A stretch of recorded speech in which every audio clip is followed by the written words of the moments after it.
Hello students, welcome to the channel. आज हम discuss करने वाले हैं आपकी क्लास 11th की बुक हॉर्नबिल का जो फर्स्ट पोएम है a photograph by Shirley Toulson. इस पोएम में सबसे पहले हम पोएम का एक्सप्लेनेशन देखेंगे लाइन बाय लाइन। उसके बाद में इसके जितने भी लिटरेरी डिवाइसेस हैं जो आपके फिगर्स ऑफ स्पीच इसमें यूज़ हुए हैं, जितने भी हैं उन सबको डिस्कस करेंगे। और इसके साथ में ही जो पोएम है हमारी देखेंगे कि या क्या उसमें कोई राइमिंग स्कीम है या फिर वो फ्री वर्स है। ठीक है, तो चलिए स्टार्ट करते हैं। फर्स्ट ऑफ ऑल सबसे पहले ये देख लेते हैं कि जो ये पोएम इसकी थीम क्या है। इस पोएम में जो पोएट है, जो ह्यूमन नेचर है वो टाइम टाइम पर बदलता रहता है।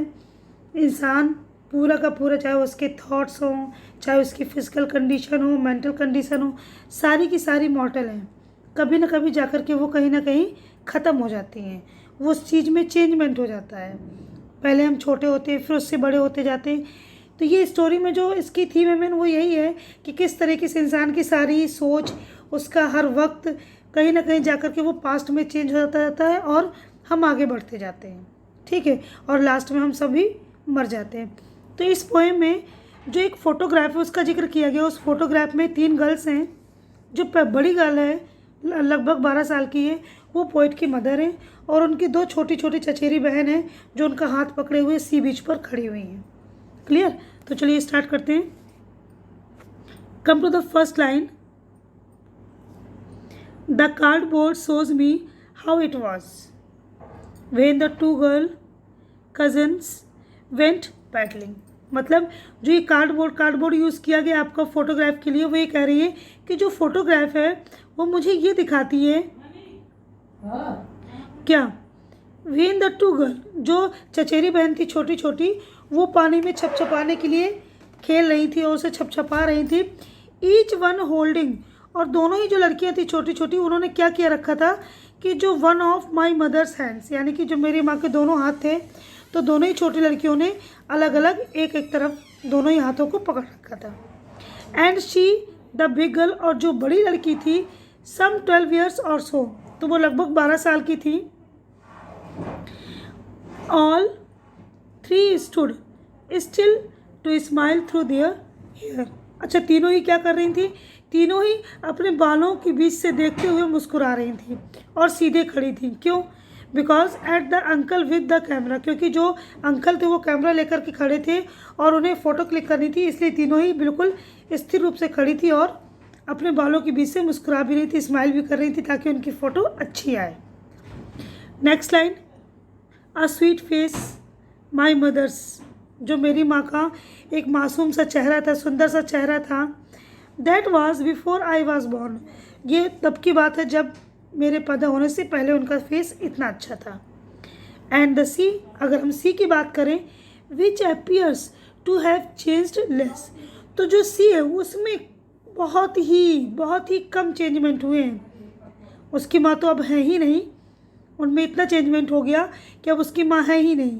लेकिन अगर बात की सी की का बात करें तो सी में इतना ज़्यादा चेंजमेंट नहीं हुआ।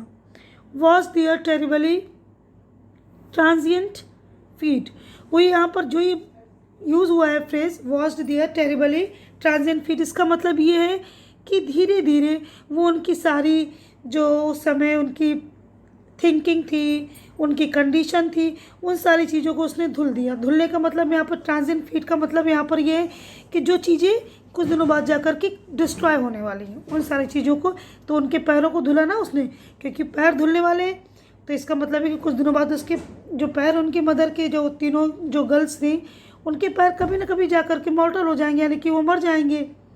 तो ये कह रहे हैं कि जो ये नश्वर पैर हैं इनको धुलाए उस सी ने। नेक्स्ट। सम 20-30 ईयर्स लेटर, लगभग 20 से 30 साल के बाद, she would laugh at the snapshot, वो ये कह रही है कि लगभग 20 से 30 साल के बाद वो अपने फोटोग्राफ को देख करके हंसती होंगी। सी बेटी एंड डॉली, जो बेटी और डॉली के बारे में जिक्र हुआ है, ये वही 2 कजिन्स हैं जो उसकी माँ के दोनों तरफ से हाथ पकड़े हुए खड़ी थी बच्चियाँ। शी वुड से, वो क्या कहती होंगी? And look how they dressed us for the beach, यानी कि ये देखो क्या देखना है कि हम बीच में अपनी फ़ोटो क्लिक करने के लिए, वहाँ पर खेलने के लिए किस तरीके से ड्रेसअप होकर के आते थे। Clear. The C holiday was her past, mine is her laughter. Means जो मेरी खुशी है, जो मेरी ये मुस्कुराहट है, ये अब अतीत हो चुका है। यानी कि सी बीच पर जो हॉलीडे मनाने वाली बात है, ये अतीत हो चुकी है, यानी कि ये बहुत पिछले ज़माने की बात हो चुकी है, अब ऐसा नहीं है। Both fry with the liberties of laws. जो ये फ्रेज, इसका मतलब यहाँ पर ये है, लुक हियर, इसका मतलब ये वही कह रही है कि कितना मुश्किल है, जो ये हम सारी चीज़ें अपनी भुला देते हैं, ये बहुत मुश्किल है। कि किस तरीके से हम बहुत खुश रहते थे उस टाइम पर, वो सारी चीज़ें ही अतीत हो चुकी हैं अब। उनको सोच करके ये लगता है कि उन्हें भुलाना कितना दर्दनाक है और कितना कठिन वर्क है। Next, now she has been dead nearly as many years as that girl lived. It means जब वो फोटोग्राफ में खड़ी है तो लगभग 12 साल की थी, तो वो ये कह रही है कि जो मेरी मदर हैं वो लगभग जितने साल की इस फोटोग्राफ में, उनको मरे हुए उतने ही साल बीत चुके हैं। यानी कि उसकी माँ को मरे हुए 12 साल हो चुके हैं जब वो फोटोग्राफ देख रही हैं। एंड ऑफ दिस सर्कमस्टांसेस, और उस समय जो परिस्थितियाँ थी, यानी जो वहाँ पर सिचुएशंस थी, देयर इज़ नथिंग टू से एट ऑल। उसके बारे में अब कहने के लिए मेरे पास कुछ भी नहीं है, कुछ भी नहीं है। What you can see here, it's silences। जो ये फोटोग्राफ है, इट्स यूज़ हुआ है आपके फोटोग्राफ के लिए। वो कह रहे हैं जो ये साइलेंस वाली जो फ़ोटो है, यानी कि जो ये फ़ोटो की खामोशी है, वो मुझे चुप करा देती है। यानी कि अब मेरे पास इस फ़ोटो को देख करके अब कुछ भी कहने लायक नहीं है। तो ये आपकी पोएम का एक्सप्लेनेशन हो गया। अब ये देख लेते हैं कि इस पोएम में आपकी लिटरेरी डिवाइसेस कौन कौन सी यूज़ हुई हैं। फर्स्ट ऑफ ऑल, इस पोएम में आपका पर्सनिफिकेशन यूज़ हुआ है, एलिट्रेशन यूज़ हुआ है, ट्रांसफर एपिथेट यूज़ हुआ है, and oxymoron is also use here. ये चारों ही हैं। तो सबसे पहले देख लेते हैं एलिट्रेशन किन किन लाइन्स में यूज़ हुआ है। तो जो आपका स्टार्टिंग की जो थर्ड लाइन है, सबसे पहले देखेंगे एलिट्रेशन, ठीक है। जो थर्ड लाइन है स्टार्टिंग की, you can see here my mother's hand. तो अगर आप माई मदर्स लेते हो तो दोनों ही वर्ड में जो आपका एम साउंड है और जो मदर का एम साउंड है, दोनों ही नेबरिंग वर्ड है और दोनों में ही जो स्टार्टिंग का वर्ड है दोनों ही सेम है। So that's why that will be alliteration, ठीक है। अब बात करते हैं next.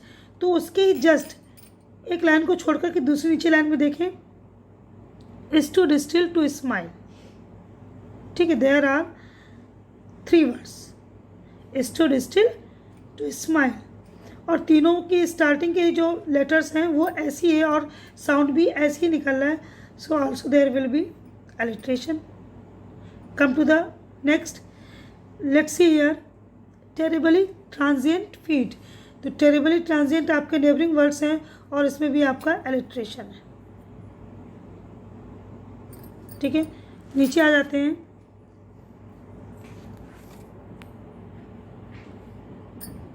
We can see here silences। तो यानी कि जो खामोशी है खामोश कर देती है। इस लाइन में दोनों में ही एस यूज़ हुआ है, तो यहाँ भी हमारा एलिट्रेशन हो जाता है, ठीक है। अब बात करते हैं नेक्स्ट फिगर ऑफ स्पीच की। तो वो है आपका ट्रांसफर एपिथेट, और वो सिर्फ एक जगह ही यूज़ हुआ है। We can see here was their terribly transient feet. Transfer epithet का मतलब ये होता है कि हम किसी चीज़ के बारे में जो बात बोल रहे हैं वो बात एक्चुअली में होती किसी और के लिए है, उसका मीनिंग किसी और पर ट्रांसफ़र हो जाता है। तो we can see was their terribly transient feet.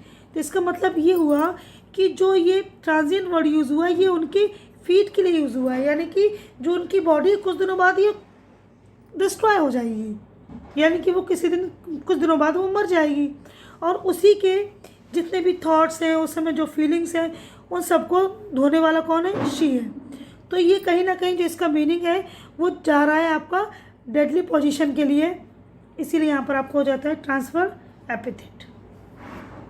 Next, this is your of course जो आपका है एक ऑक्सीमोरन, ऑक्सीमोरन में क्या होगा कि हमें पता है कि ऑक्सीमोरन में दो जो डिफरेंट यानी अपोजिट वर्ड्स होते हैं उन्हें यूज़ करते हैं और दोनों ही एक दूसरे के बिल्कुल पड़ोसी होते हैं यानी कि बिल्कुल आस पास में आते हैं। तो जो हमारा लेबर्ड इज दिया हुआ है इसमें, ठीक है, we can see here laboured is. Labour मतलब होता है कठिन परिश्रम करना और इज का मतलब होता है इजी, आसान। सो जो ये दोनों वर्ड्स हैं ये एक दूसरे के अपोजिट हैं, इसलिए यहाँ पर हमारा ये बन जाता है oxymoron. Clear? Come to the next, this is your personification. Personification जो आपका यूज़ हुआ है वो आपका in the first line we can see here the cardboard shows me. Cardboard use हुआ है आपका फोटोग्राफ के लिए। अगर देखा जाए तो जो किसी भी चीज़ को दिखाने वाला काम होता है वो होता है ह्यूमन बीइंग का। फ़ोटो हमें कैसे दिखा सकती है, तो जो ये ह्यूमन क्वालिटी होती है वो फ़ोटो के ऊपर यहाँ पर एम्फेसिस कर दी गई है, इस वजह से आपका पर्सनिफिकेशन हो जाता है। ठीक है, come to the last, it's silence silences, यानी कि जो इट्स यूज़ हुआ ये यूज़ हुआ आपका फोटोग्राफ के लिए, और फोटोग्राफ आपकी नॉन लिविंग थिंग है, उसकी खामोशी। तो क्या नॉन लिविंग थिंग में कोई खामोशी वाली कोई क्वालिटी होती है? नहीं होती है, ये ह्यूमन बीइंग की क्वालिटी है और इसे यूज़ किया गया यहाँ पर फोटोग्राफ के लिए, दैट्स वाई ये आपका पर्सनिफिकेशन हो जाता है। क्लियर?